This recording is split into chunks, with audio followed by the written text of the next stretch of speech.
Hello, everyone.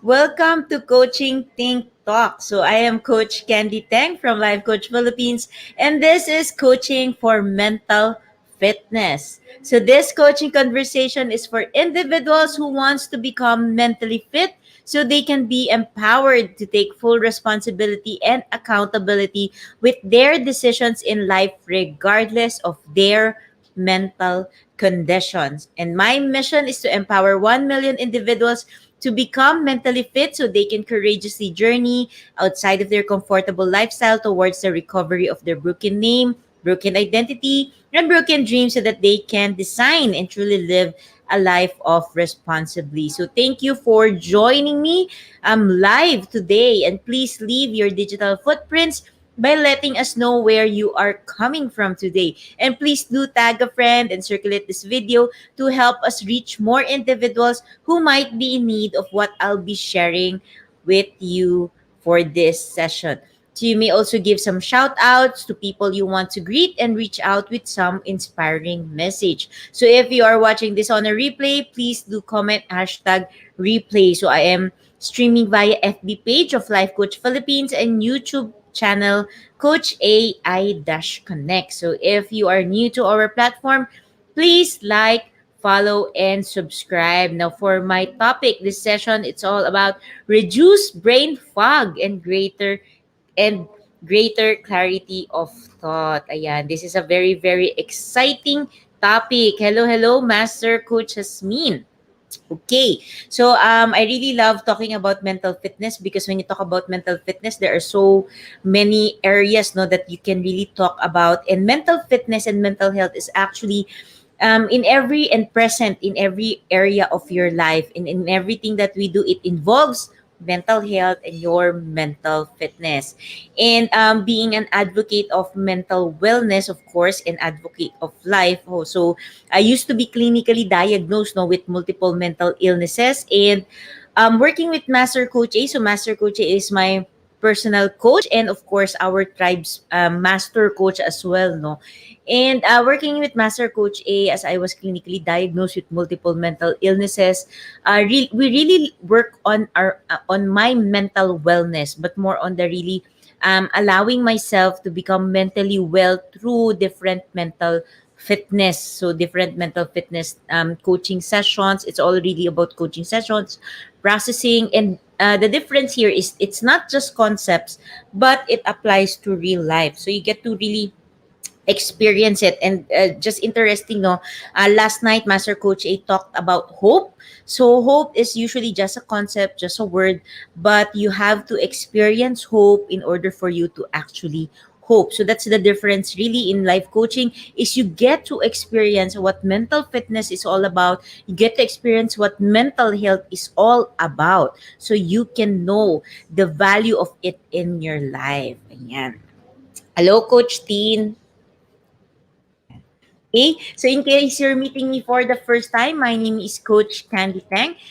From Life Coach Philippines. I'm a professional certified co-actively co-create life coach and a certified mental health coach from Life Coach Philippines by Master Coach A, with a coaching focus on healing and recovery through mental fitness. So I am also, of course, a master builder apprentice of Master Coach A, and we build tribe as we help your unstoppable dream to come true. I am a proud scholar of Master Coach A's public speaking career training program. So it's a 6 step to 6 figure speaking career training program. So I am also the founder and creator of When Comfort is Not Too Comfortable coaching community. And I always like to say that this that you can either be comfortable with pain or pained with comfort. Life offers rewards and lessons for every choice that you make, and every choice that you make matters.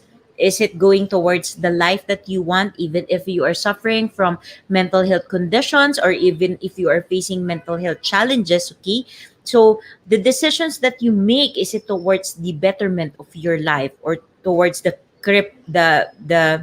downfall talaga yun. The downfall of your life, no, the collapsing of your life, the collapsing of your dreams because of comfort. And when we talk about comfort, It is not only limited to physical comfort, but you have your mental comforts as well.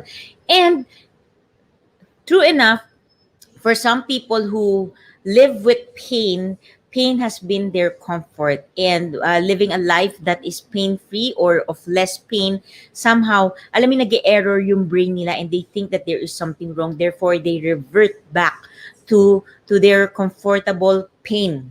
Yan, comfortable pain. So, there you go. So, when you talk about pain, it's not only limited to, when we talk about comfort, it's not only limited to physical comfort, but it can be your mental and emotional comforts as well. And of course, I am a very, very, very, very proud. Ayan. Sabi ni Coach Team, pa-adjust daw ng microphone. Ayan, yan, yan, yan. Ay, mabilis talaga ako magsalita, Coach Team. Ayan. So I'm also a proud I'm really a proud coachee of Master Coach A. Ayan, so ito yung picture namin. Ayan. Okay, and I have been working with Master Coach A in terms of mental fitness, and even until now we are working on my mental fitness. Di pala siya kasama, ako lang pala. On my mental fitness in order to really become to elevate the quality of my life. In order for life to really elevate, you have to keep on working on your mental health. You have to keep on working on your mental fitness. And this is a very, very interesting thing, a fact, no? For people who are clinically diagnosed, no, as they recover, you want to be able to keep on working on your mental fitness. Because if you don't work on your mental fitness, eventually your mental wellness will collapse. If you don't have systems in place, your mental wellness will collapse, and eventually you can go back to the cycle of having that mental illness. So the more that, if you are suffering from any mental health condition, the more really that we need to take care of our mental fitness in order to keep on elevating. Because when you stop improving yourself, your life just goes spiraling down. And it's the same with your health, whether it's physical health, mental health, emotional health. It's all the same, and it's across the board. Okay, so in case you want to connect with me, this is my personal page, my personal timeline. So Candy Teng, ayan. So if you see my picture but a different name, remember that's not me. Okay, that's not my account. And if you see a similar name but a different picture, that's not me again. So I only have this account. Okay, I only have this Facebook account. So of course, I invite you as well to join my community when comfort is not too comfortable coaching community. Again, the mission of the tribe is to allow and journey with you to become mentally fit so you can courageously journey outside of your comfortable lifestyle. Again, when you talk about comfortable lifestyle, it doesn't mean physical, it is not limited to physical comfort, but it can be your mental comfort, your your emotional comfort as well. And of course, I invite you to like my page, Coach Life Coach Candee there. So that's my page, no. And of course, D Cup Coffee Republic. It is where I am presently located, and it is the home of certified life coaches here in the Philippines. And everyone here who is serving you are certified life coaches. So if you need some help, or you know someone who needs help, I really encourage you to invite them over and have a life coach talk with them. So usually I'm here Mondays to Saturdays, 10 a.m. to 10 p.m. So you can bring here, or you can come here, and let's have a meaningful conversation. And with that as well, I would like to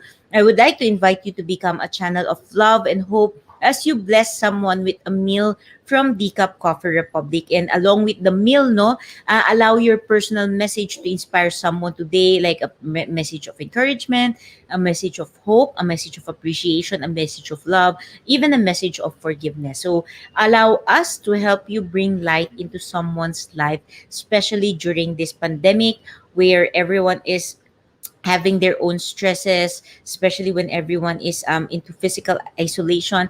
It really blesses them to know that someone still cares, someone thinks of them. Ayan. So be blessed all the more for being a blessing. Okay. Tayo. Okay. There. So as I begin, of course, I invite you to be intentional in getting your hashtag pack my bag moment.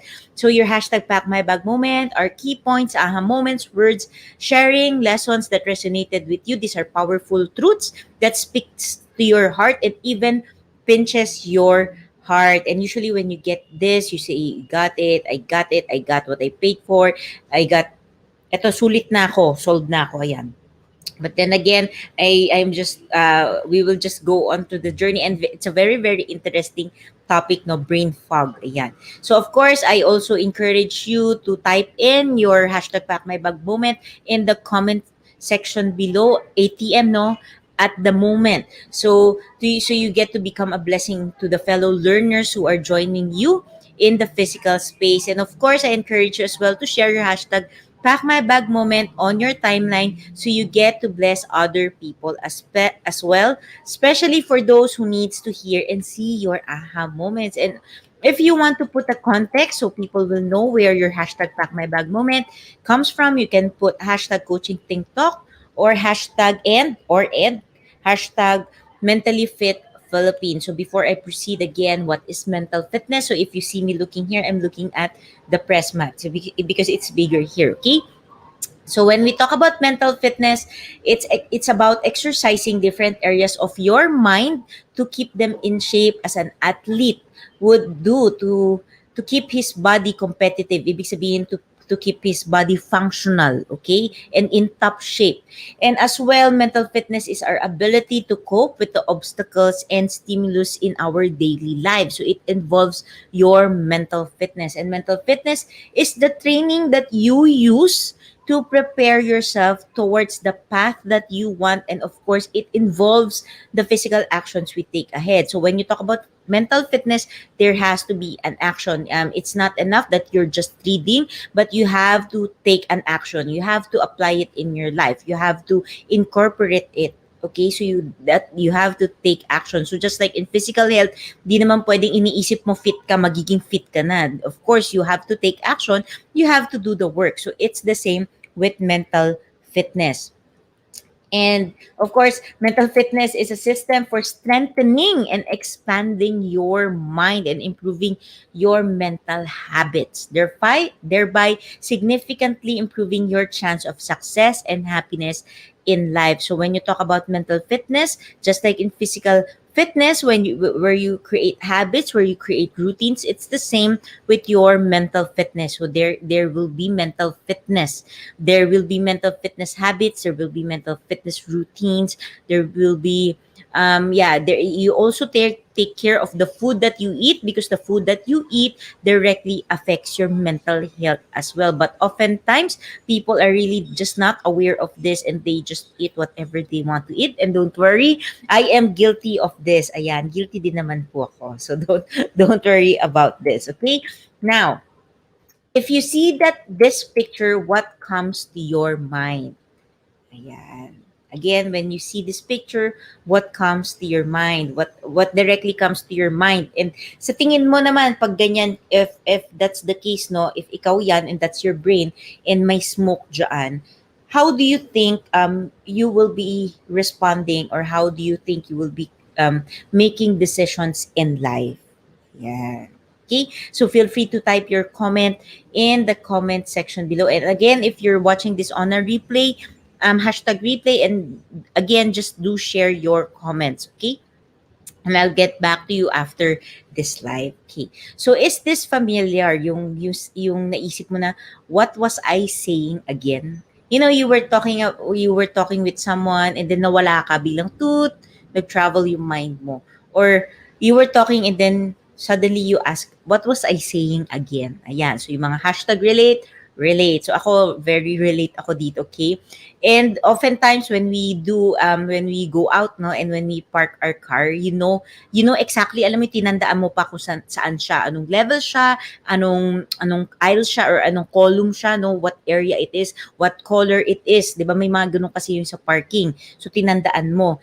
And then you eventually catch yourself asking yourself, where did I park my car again?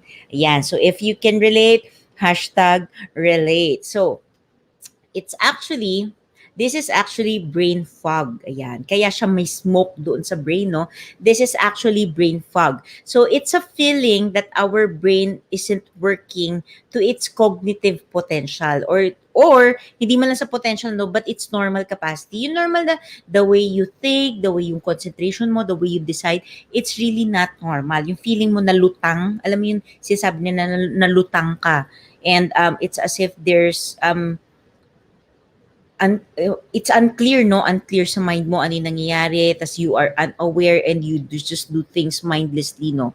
So, have you ever experienced being slightly less wakeful or aware than normal? Ayan, kasama din siya.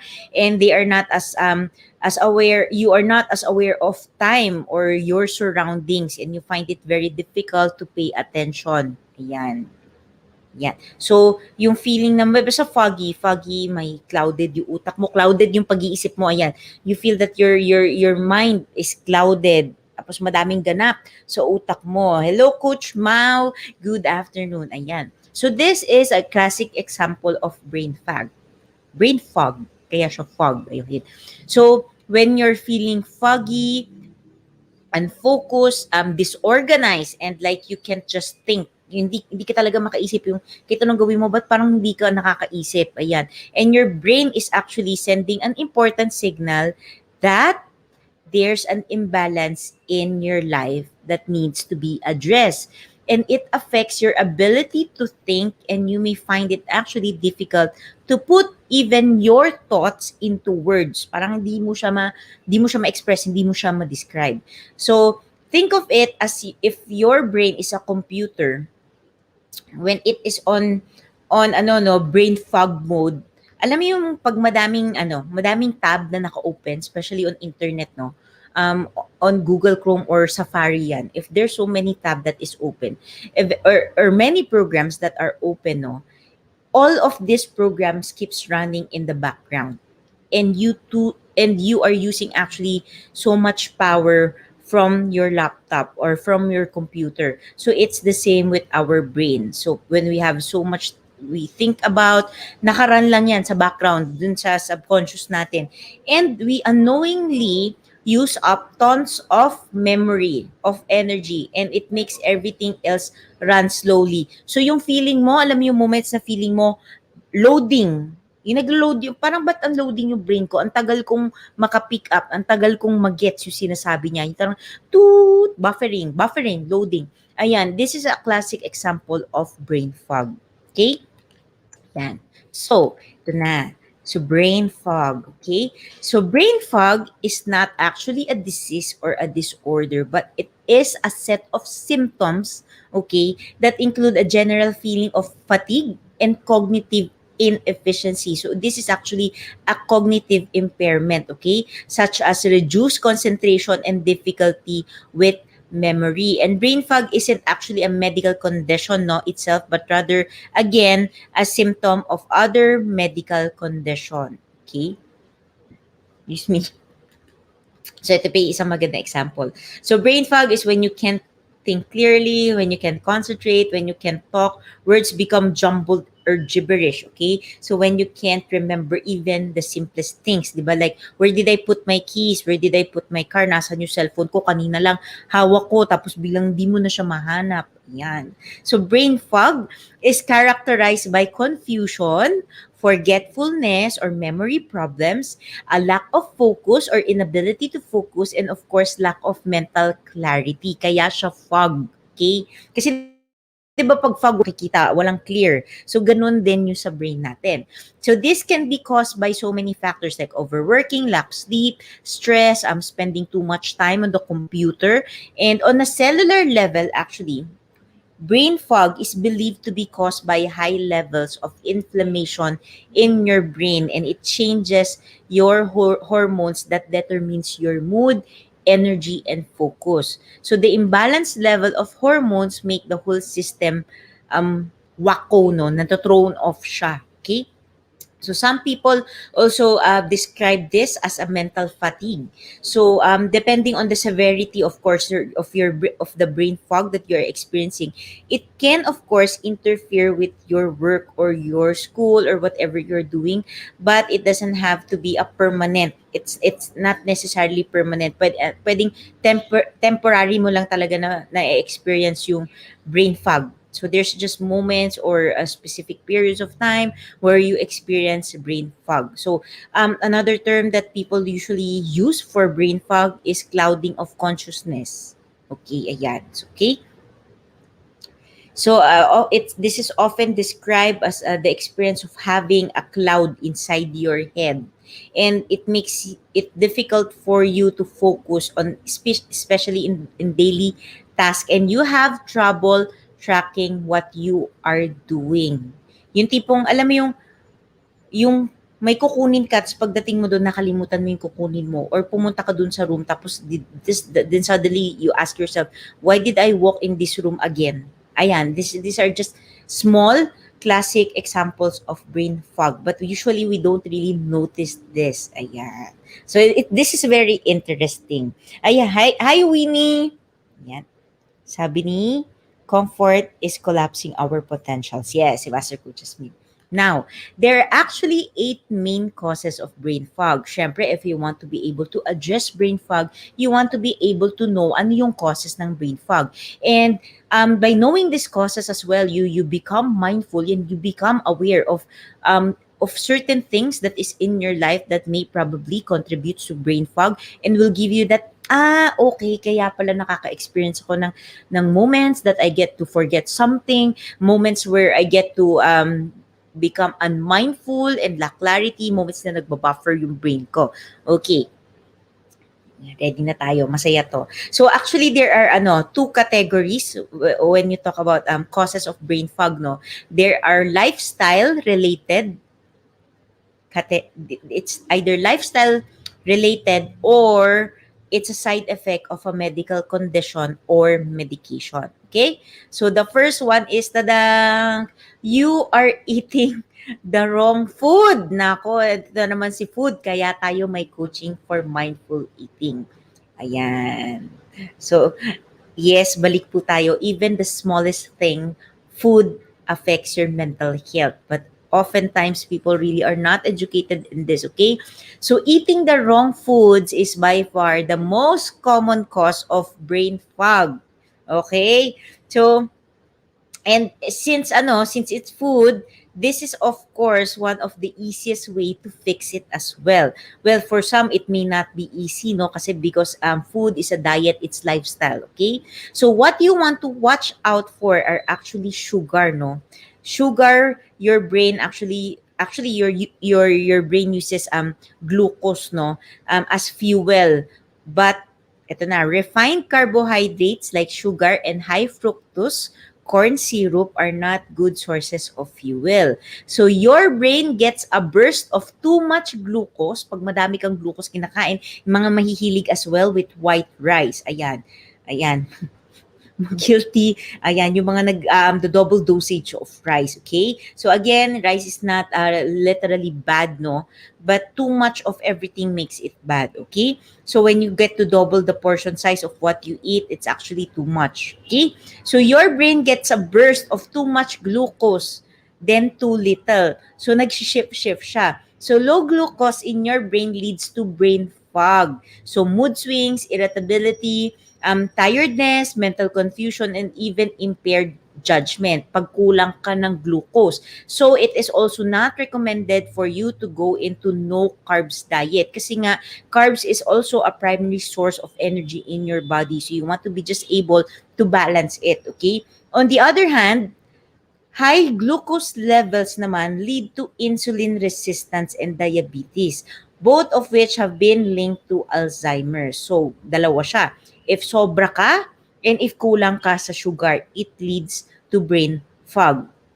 And one of the magical and simplest way, yes, sabi ni Winnie, too much of everything is bad. And sabi nga ni Master Coach, wrong food is XXX. Malamang wrong food is wrong, no?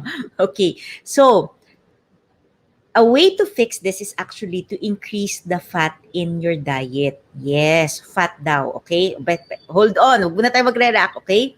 So if glucose is actually the fuel for your brain, then fat is the super fuel. So your brain is comprised actually of 60% fat, which is why a low fat diet have failed disastrously. So may research po ito both for weight and our brain. So because fat helps the brain produce the raw materials it needs to create essential brain chemicals. That's why yung mga naka low fat diets, no, it's really not recommended, but then again you have to have just the right amount, because without enough fat, did you know that the brain will literally consume itself? Kakainin niya ang sarili niya kasi wala siyang fat. Because again, your brain is made out of 65% fat. Diba? This is very interesting. Diba? Saya-saya matuto siya. So when you don't eat enough healthy fats, remember there are different kinds of fat, but there are healthy fats, okay? So, healthy fats that the brain uses itself for fuel. So, ito yung fuel talaga ni brain. So, to keep your brain healthy and to get rid of brain fog, you can eat a diet of roughly 50% no healthy fats. So, healthy fats can be, you can get healthy fat from nuts, avocados, coconut oil, olive oil, wild salmon, eggs, and grass-fed meat. So being mindful again of what you eat is a huge part of reducing brain fog and getting your brain back on track. O di ba akalain mo may ganun pala. So kailangan talaga ng healthy fats. But oftentimes kasi pag tinisip ng tao when you talk about fats, automatic bad siya. Again, there are healthy fats and your body needs it. Your brain needs it. Okay? Yan, 'di ba? Saya-saya ni brain. Next is of course nutritional deficiency. Okay? So, let's say that you are already eating healthy. Eh coach, healthy naman ako, bakit may brain fog pa rin ako? I do healthy eating. Ayan. So bakit ano pa rin, may brain fog? Why do I still experience brain fog? So it means you're not consuming too much sugar, you eat healthy fats. Ibig sabihin, ito yung healthy lifestyle ha. You're not consuming too much sugar, you eat healthy fats, and wala kang mga vegetable oils from your diet, but still your brain is still feeling fuzzy, is still feeling that fog. Okay? So in that case, you may want to look into vitamin supplements. Ayan, masaya to. So nutritional deficiencies are still common and they're not just a thing of the past. So kaya nga tayo may mga supplements, di ba? Because your brain needs all kinds of essential nutrients and vitamins to work properly. And there are three most common nutrition deficiencies that are likely to manifest as brain fogs, okay? Vitamin B12 deficiency. Okay, so if you have poor memory and you feel like you're in a constant state of fogginess, you want to look into the vitamin B12. So actually the lack of vitamin B12 or the vitamin B12 deficiency is a serious matter and it should not be ignored since it can lead to a wide variety of mental and neurological disorders. And usually mga taong with B12 deficiency are vegetarians and vegans, no, because oftentimes you get really the B12 on meat sources. Ayan, so you want to be able to really, if you're into vegetarian and you vegan, you might want to get into supplements, okay? Ayan. So the next deficiency that you can that might okay be there that's causing you brain fog is vitamin D. D. Ayan. So vitamin D lifts your mood and it eliminates brain fog and interesting enough, depression. It improves your memory and it increases your problem solving ability. So the best source of vitamin D of course is sun. So gusto mo nagpapaaraw ka pero wag naman yung 'di ba, hindi ka nagsa-sunblock. So you want to be able to just again have the right dose and medyo sila sabi no, it's the morning sunlight that is best for you, okay? And the next nutritional deficiency is actually omega 3, which is essential fatty acids. So these are found in high concentrations in brain. So yung omega-3 essential fatty acids are really part of your brain, and high talaga siya. And they are very crucial to memory and overall brain health and function.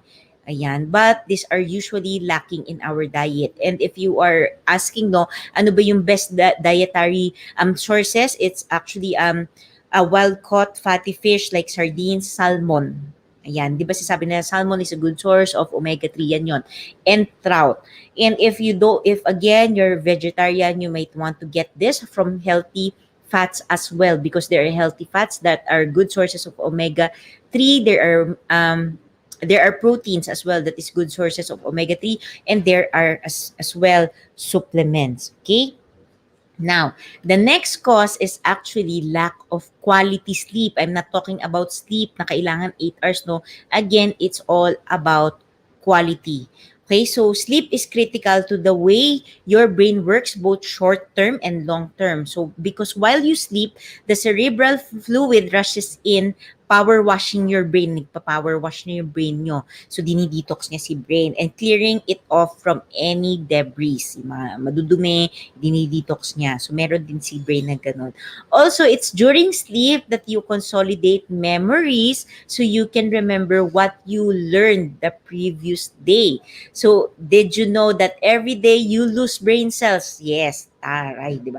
Every day you lose brain cells, but every night you have the opportunity to create new brain cells, provided that you are getting enough high quality, meaning uninterrupted sleep. Okay, so just one bad night can actually affect your memory, your concentration, your coordination, your mood, your judgment, and your ability to handle stress the following day. So a good way to really address this is don't snack right before you go to bed. So a good rule of thumb is actually not to eat less than 2 to 3 hours before bed. So if you're feeling hungry and you want to snack on something, go for healthy carbs and a little protein. Kasi pag nagpo-protein tayo, no, nag-overwork din yung ating um, organs. So the brain is working as well.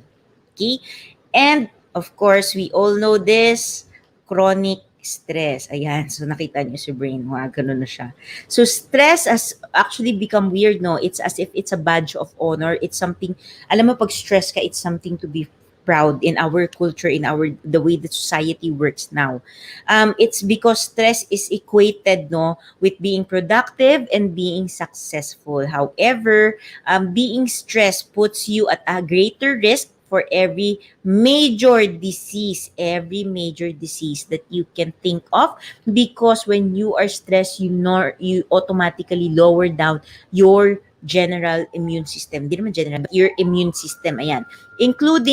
This can include, of course, you can get brain diseases such as the dementia, Alzheimer's, and of course, chronic stress can lead to anxiety, depression, poor decision making, insomnia, memory loss, and of course, brain fog, no? And cortisol is actually a hormone released when you're stressed.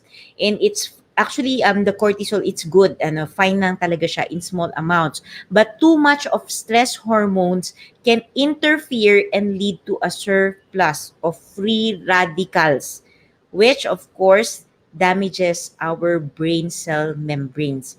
So when the brain cell membranes are damaged, this causes them to lose function and die. So namamatay po yung ating mga brain cells. Yes, they lose function and they die. So cortisol as well interferes with the formation of new brains, because stress causes brain cells to prematurely commit suicide before they're fully developed. So namamatay sila even before they are developed. Okay? So if you want to know more on how to handle stress, we also have introduction to stress management workshop. Master Coach Hasmin here. If you can see Master Coach Hasmin has been doing this, Coach Tino, and you can even ask this from me. So you just feel free to connect with us. We offer no monetary investment to introduction to stress management workshop. So it is one of the ways that you can really take care of your mental fitness. Okay. The next is, of course, physical inactivity. Yan. So physical exercise actually, like alam mo yung sinasabi na nila, no, it increases endorphins and gets more glucose and oxygen flowing in your brain, and it also, remember si stress, si cortisol, ayan. So when you exercise, it also burns off cortisol, the stress hormone, and stimulates new brain cell formation. So when you aren't doing enough physical activity, excuse me, you may experience brain fog in a big way. But you don't need to, alam mo yun, you just, parang coach, hindi ko naman kaya mag-workout, wala akong time, ganyan, di ba? You remember that you don't need to work out strenuously to remedy this. So there are several easy ways that you can incorporate in your daily life to give your brain small energy boost throughout the day. So a simple thing that you can do here is walk around. So walking is actually one of the best exercises for your brain. And would you agree with me, no, when there are times that nag-hit yung brain fog, when you can't think clearly, and di ba yung parang hindi ka nakaka-concentrate, walang lumalabas sa utak mo, wala kang na-generate na creativity or ano, no, or ideas. Would you agree with me, especially if you're stressed, no, would you agree with me that you always say that you want a breather, you want to walk around? Gusto ko munang lumabas, maglalakad muna ako dun sa labas. Dito siya nanggaling. Ayan, yung take a walk around the block, ayan. Yan siya, dito siya nanggagaling because especially when you have mental block. Because just taking a quick walk can help clear your unwanted brain fog automatically kasi nga 'di ba nagpo-produce siya ng hormone that combats the cortisol as well. Okay? So another thing is when you're walking, when you're sitting, you always work sitting. No, you want to be able to stand up frequently during long sitting periods. So you want to be able to, alam mo yun, you have a glass of water, wag mo na lagay yung jug dito mo na malaki.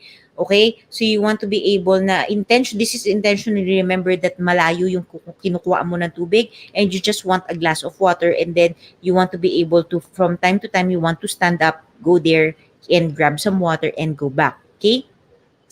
So you've probably as well heard, no, that too much sitting is very bad for your brain and your overall health. Okay, so in fact, sitting has been called the new smoking. Did you know that? Ayan. So sitting has been called the new smoking, and the easiest way to counteract sitting at your desk all day is to simply, especially ngayon na work from home, no, is simply stand up frequently throughout the day. And the beautiful thing here is the more you take water, diba, the more you go to the comfort room. So you get to stand up frequently as well. And you get to detox your body kasi nagpa-flash out yung mga toxins mo through your urine. Ayan. So just by using those muscles, you're stimulating brain function and helping to reduce your brain fog. And of course, the next one, ayan, diba, masaya si brain, healthy. Then of course, the next one is toxins in your homes. Oftentimes, toxins, no, in air, especially the air pollution, usually outdoor, no. So although outdoor pollution can cause cognitive problems, indoor air pollution is often 10 times more prevalent. Ayan. So, mga hindi nakakaalam, it's 10 times more prevalent indoor. So, it can come from the carpet, the furnitures, and the mattress, no? And many household cleaners actually have toxic chemicals in them. And just by inhaling them, it can be detrimental to your health. A classic example of this is Baygon. Pag na, ano yung Baygon, di ba? Ayan. And then, of course, the presence of molds, dust, pet dander, pollen, perfume, air fresheners, and even cigarette smoke, diba, can get trapped inside your home. And this can cause brain fog, this can cause fatigue, and this can cause even memory loss. So, of course, while you can control the air outdoors, diba, or in a outdoor, in other places, you can of course control the air you breathe at home. So what are the ways that you can reduce no toxins in your home?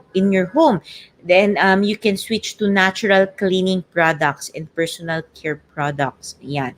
And you want to be, if you're smoking, no, kahit vape pa yan, there are chemicals in the vape. Okay, so you want to be able to smoke outside or I mean, if you think that opening the window, it's not kasi nagsi-circulate pa rin siya, nakakapasok siya sa loob. So you want to be really able to smoke outside. Then if of course yung air fresheners mo, there are as well chemicals on it. You want to be able to unplug it from time to time. And of course, you want to be able to have an air filter. Okay, so nandito po ba kayo? Ayan. So hashtag here, present. Okay, so the next one, of course, yan. So these are the simple ways that you can really guard your mental fitness, your mental health. The next one, if is of course underlying health conditions. So although the factors that I have said no at outlines unhealthy lifestyle, pag nakikita mo, those are really unhealthy lifestyle factors. Yun yung sinasabi natin. Causes are from lifestyle, okay? That causes your brain fog.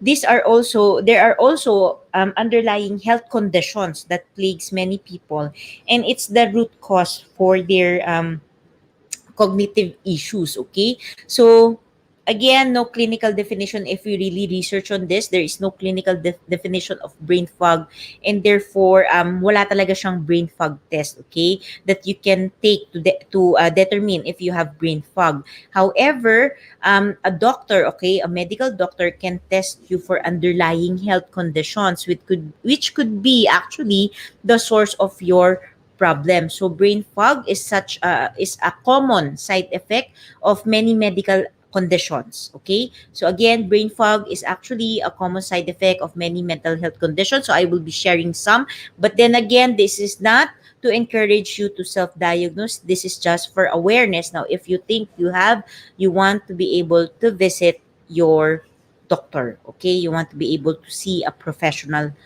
doctor. Okay, so medical conditions include cancer, thyroid problems, chronic fatigue syndrome or CFS, no? Lupus, if you know of lupus, if you have ADHD, if you have anxiety, if you have chronic pain, depression, diabetes, irritable bowel syndrome, menopause, isa din yon, any hormonal imbalances, if you have substance abuse as well, and substance withdrawal. So kasama to. So this will become the side effect of it. Okay? And of course, lastly, it's prescription ng medications and over-the-counter medication. So every medication carries, of course, some risk.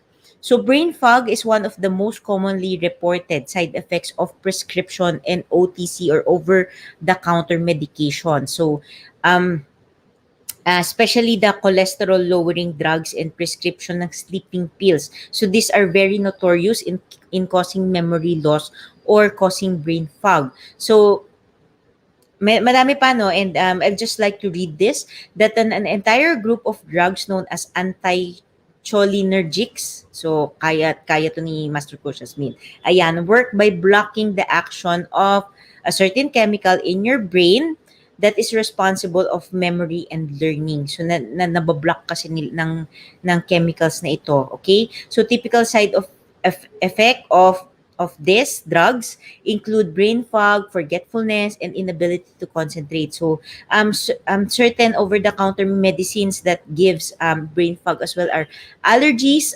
Those are for allergies, for acid reflux, pain, and insomnia. So if you really look into this, yung more of it really comes from the lifestyle. You want to be able to really work on your lifestyle, the way you manage your lifestyle. And there are innumerable causes of brain fog. So finding your personal solution, again, it's personal. It's not a one size fits all. Even if it's eating habits, it's not a one size fits all. So you want to be able to find your very own personal solution. Okay, so brain fog is a phrase. Actually, we all experience brain fog in our life. Okay, so it's usually, again, used to describe feelings of fuzzy thinking, malabong pag-iisip, buffering, loading, mental confusion, and a lack of focus, and a lack of memory, no, yung nakakalimutan mo agad-agad. So sometimes brain fog is also caused, again, by lifestyle factors like diet, stress, lack of sleep, and exercise. And if you really look at this, the lifestyle factors, immediately you can do something about it. Okay.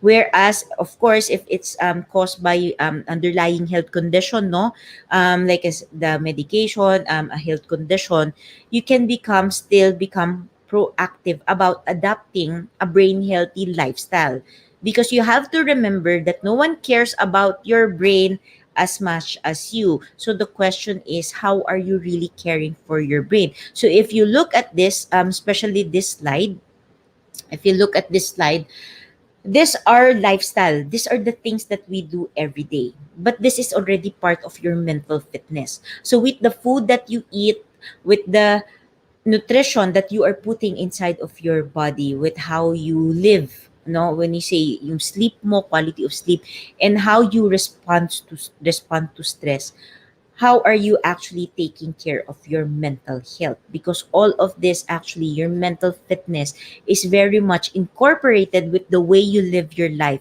It is a lifestyle. Mental fitness is a lifestyle. So how are you taking of care of your mental fitness? How are you even taking care of your body? Because oftentimes we only look at the physical body, we only look at the physical fitness, but we do not know that it has an impact with our mental fitness. Again, remember that no one cares about your brain as much as you. Now, if you're feeling a bit foggier these days, may brain fog, no, and nothing seems to help clear your head, um and things, and you feel that things are, and you see that things are getting worse, of course, identifying the causes of brain fog can help you figure out how to address it more effectively. And of course, if you need help, we are here to help with you. So in my case, I have a life coach working with me. Okay. And if you're, of course, dealing with anxiety and stress for a while, it's been going on for some time now, no, you might want to be able to, and it is actually harder for you to be able to recognize what's affecting you. Kasi nga may anxiety and stress. In short, magulo na talaga. There's so much fog in there. So if you can't quite pinpoint what's creating all the background noise in your mind, what's causing the brain fog, especially if you have a mental health condition, no, I encourage you to start working with a mental health service provider. And should you wish to work with a life coach, to remember to look for a mental health coach, a practicing mental health coach, because your mental health matters. Because hindi lang siya basta mental health, your mental health is equivalent to your very own life. Okay?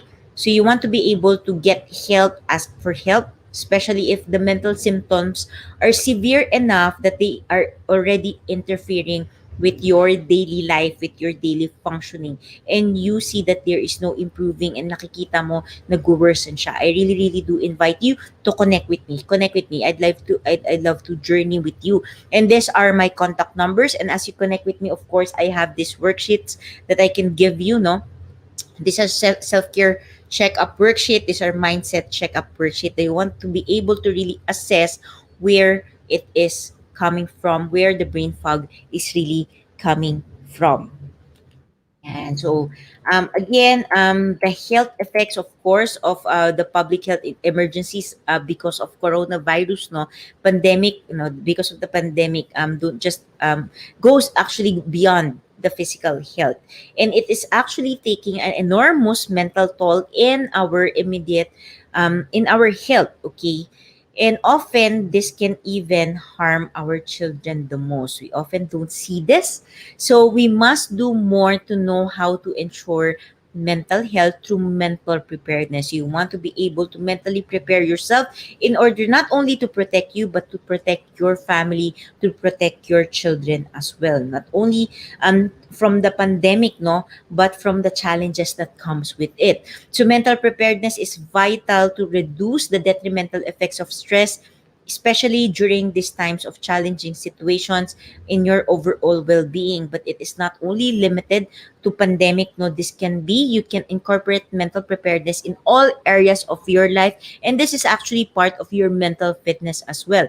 So knowing what you need to think and getting good at it allows you to be prepared to perform even even in trying and very, very challenging situations in life. So I invite you to join me tomorrow, Saturday, at 4 p.m. here at the Cup Coffee Republic. So you want to be able to reserve your slot because we strictly follow to IATF guidelines. So you can message me directly if you want to come, if you want to join, you want to attend, or you can message Coach Rizal at 0917-586-1661.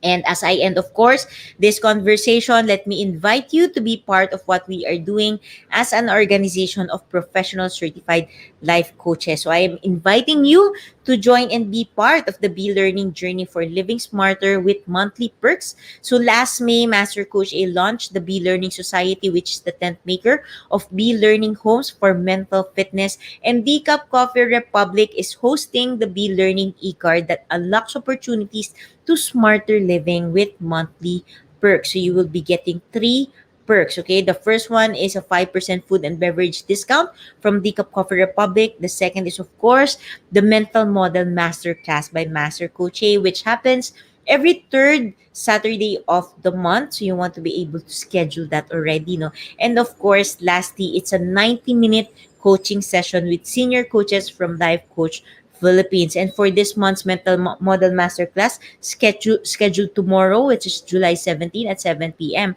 Master Coach A will teach the 80-20 mental model mastery. So you get to learn the mental model behind the 80-20 rule that is often used in productivity. So you can use this as you discover the mental model behind this. You can discover and use this, and you can apply this in almost every area of your life and accelerate your success. So it's all about how to achieve more by doing less.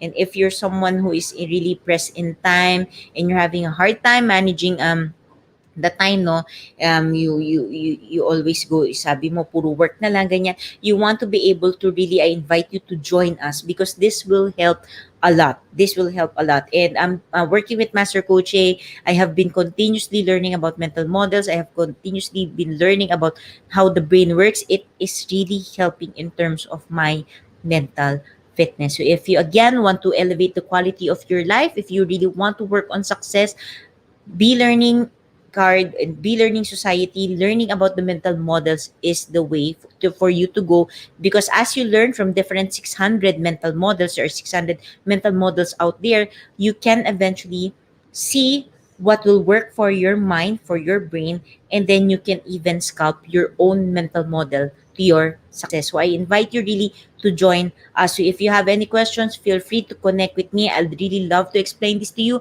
I'd really love to journey with you.